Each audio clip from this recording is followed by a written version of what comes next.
अस्सलाम वालेकुम एवरीवन। आज मैं आपको बताऊंगी हज़रत आदम जन्नत में रहने लगे।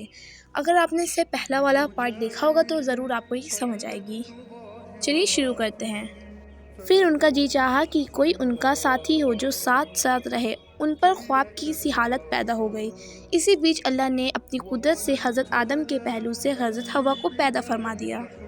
हज़रत आदम जागे तो उन्होंने पाया कि एक पाक साफ औरत उनके पास बैठी है। उन्हें देखकर वह बहुत खुश हुए और पूछा, तू कौन है?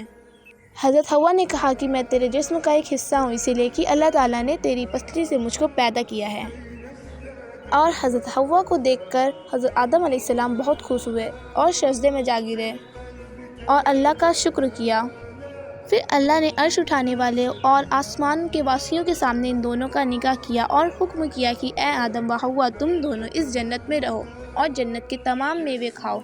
हाँ, यह एक गेहूं का पौधा है, इसके पास मत जाना, न इसमें से कुछ खाना।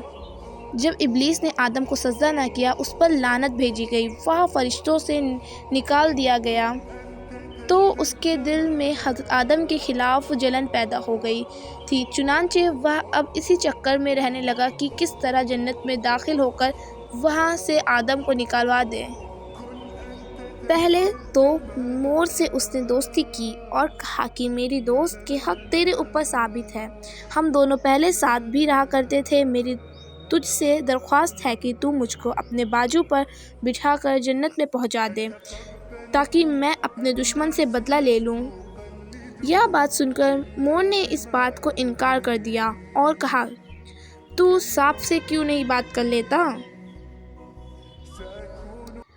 तब शैतान सांप के पास उस पर अपना जादू चलाया। सांप उसके झांसे में आ गया, उसको मुंह में लेकर जन्नत में पहुंचा।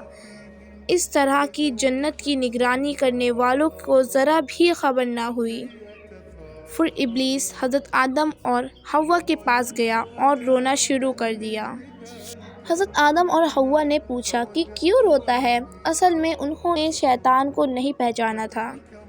तब शैतान ने कहा, मैं तुमको नसीहत करता हूँ, मुझको तुम्हारे हाल पर रोना आता है कि मैं तुम इस जन्नत से निकाले जाओगे और जन्नत की नेमतें तुमसे सब ले ली जाएगी और ज़िंदगी के मज़े के साथ ही मौत के दर्द का मज़ा चखोगे। उन दोनों ने इस बात के सुनने से बहुत गम किया। इब्लीस ने कहा, अगर तुम मेरा कहना मानो तो तुमको एक पौधा बताऊं, अगर थोड़ा मेवा तुम खाओ तो हमेशा ज़िंदा रहोगे और मौत की सूरत हरगिज़ ना देखोगे।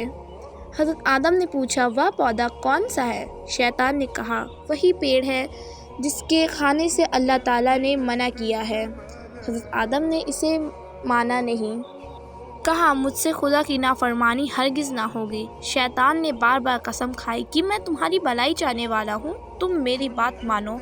तो भी हज़रत आदम ने उसकी बात मान कर ना दी। आखिरकार वह वहाँ से उठकर चले गए। फिर शैतान हज़रत हव्वा की खिदमत में पहुँचा और उनके दिल में शक पैदा करने में कामयाब हो गया। सांप ने शैतान के कहने पर गवाही भी दे दी कि उसकी बात सही है। हज़रत हव्वा ने हज़रत आदम से फरमाया कि सांप तो जन्नत का खिदमत करने वाला है और वह भी इस शख्स यानी शैतान की बात की तस्दीक कर रहा है, तो उसकी बात ना मानने का कोई तुक नहीं। अब तो मैं पहले इस पौधे का फल खाती हूँ, अगर कुछ गड़बड़ हो तो मेरे लिए खुदा से माफ़ी मांगो, वरना तुम भी खाओ ताकि हम दोनों तमाम जन्नत की नेमत से चैन खाया करें।